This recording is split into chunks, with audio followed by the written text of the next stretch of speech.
અમદાવાદ શહેરના શાંત ગણાતા વસ્ત્રાપુર વિસ્તારમાં અસામાજિક તત્વોએ જાહેરમાં આતંક મચાવતા ભયનું વાતાવરણ ઊભું કર્યું છે। પ્રાપ્ત વિગતો અનુસાર સરખેજમાં માત્ર કાર ખસેડવા જેવી સામાન્ય બાબતે થયેલી જૂની અદાવત રાખીને કથિત ઘુવડ ગેંગના સભ્યોએ લોહિયાળ ખેલ ખેલ્યો છે। આરોપીઓ પરેશ રબારી, લાલો ભરવાડ, મોન્ટુ ભરવાડ અને સુનિલ રબારી સહિત 10 થી 15 શખ્સોના ટોળાએ સત્યમ ફ્લેટ પાસે 21 વર્ષીય મહાવીરસિંહ મોરી અને તેના પિતરાઈ ભાઈ કૃપાલને સમાધાનના બહાને દગાથી બોલાવ્યા હતા। ત્યારબાદ આ ટોળાએ છરી, ચાકુ, પાઇપ અને લાકડીઓ જેવા ઘાતક હથિયારો વડે નિર્દોષ યુવાનો પર તૂટી પડી જીવલેણ હુમલો કર્યો હતો। આ હુમલામાં ગંભીર રીતે ઘવાયેલા યુવાનો હાલ સંજીવની હોસ્પિટલમાં સારવાર હેઠળ છે। વસ્ત્રાપુર પોલીસે આ મામલે રાયોટિંગ અને જાનથી મારી નાખવાના પ્રયાસ સહિતની વિવિધ કલમો હેઠળ ગુનો નોંધી આરોપીઓને ઝડપી પાડવા ચક્રો ગતિમાન કર્યા છે। જાહેરમાં 15 જણા ભેગા થઈને કુમળી વયના યુવાનો પર આવો હિંચકારો હુમલો કરે તે પોલીસ પ્રશાસન અને કાયદા વ્યવસ્થા સામે ગંભીર સવાલો ઊભા કરે છે।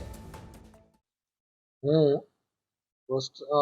વસ્ત્રાપુર ખાતે મારો બિઝનેસ કરું છું। ગાડીઓ રેન્ટ ઉપર આપી મારું જીવન ગુજરાન ચલાવું છું। 13 તારીખે સવારે વહેલા હું અને મારા માસીના દીકરા મહાવીરસિંહ મોરી અને ધવલભાઈ રાદડિયા અને રજનીકાંત પટેલ અમે 4 જણા 13 તારીખે સવારે 2 થી 2:30 વાગ્યાના અરસામાં ચા પીવા માટે સિંધુ ભવન રોડ ખાતે ગયેલા। તો ત્યાં દ્વારકાધીશ ટી સ્ટોલ છે, ત્યાં જીજે 27 EE0080 નંબરની ક્રેટા ગાડી પડેલી, એની પાછળ મારી ગાડી હતી થાર।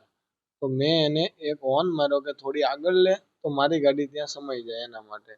તો એક હોર્નમાં એમને સંભળાયું નહીં, તો મેં ધવલભાઈ ગાડી ચલાવતા હતા એમને એમ કીધું કે બીજા 2 હોર્ન મારો તો કદાચ અંદર સોંગ બોંગ ચાલુ હશે એમને તો ગાડી આગળ લઈ લે, એટલા માટે બીજા 2 હોર્ન માર્યા। તો એમાંથી સીધા 4 થી 5 જણા ધોકા અને પાઇપો લઈને નીચે ઉતર્યા। તો અમે અમારો જીવ બચાવવા માટે ત્યાંથી ગાડી લઈ અને નીકળી ગયા। તો અમે નીકળ્યા તો અમારી પાછળ ક્રેટા અને સ્કોર્પિયો ગાડી પાછળ આવી, ગુરુદ્વારા રોડ ઉપર બ્લોક કરી દીધો રોડ અને બંને ગાડી પાછળ આવેલી। તો એ અમારો રોડ બ્લોક થતા અમારી ગાડી ઊભી રહી ગઈ હતી।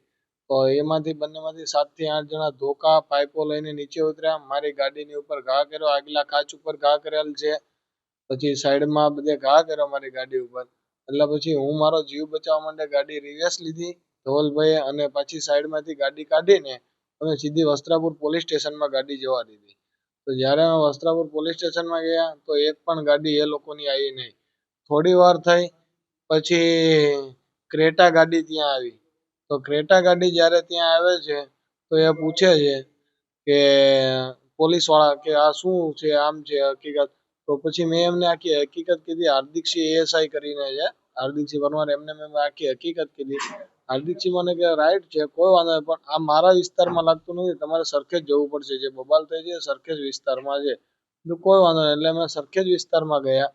તો સરખેજ વિસ્તારમાં મને હાર્દિકસિંહ એવું કીધું તમે થોડી વાર બેસો, પહેલા એમને જવા દો એટલે રસ્તામાં કોઈ બબાલ થાય નહીં। એના માટે એ લોકો ગયા। અડધી કલાક પછી અમને મોકલવામાં આવે છે। હું અહીંયા જાઉં છું તો ઓલરેડી એ લોકો ત્યાં બેઠા છે। થોડી વાર થઈ એટલે પોલીસ મને અહીંયા ગયો એટલે પોલીસને મેં કીધું કે તમારે શું કરવાનું, મારે ગુનો દાખલ કરાવવાનો છે।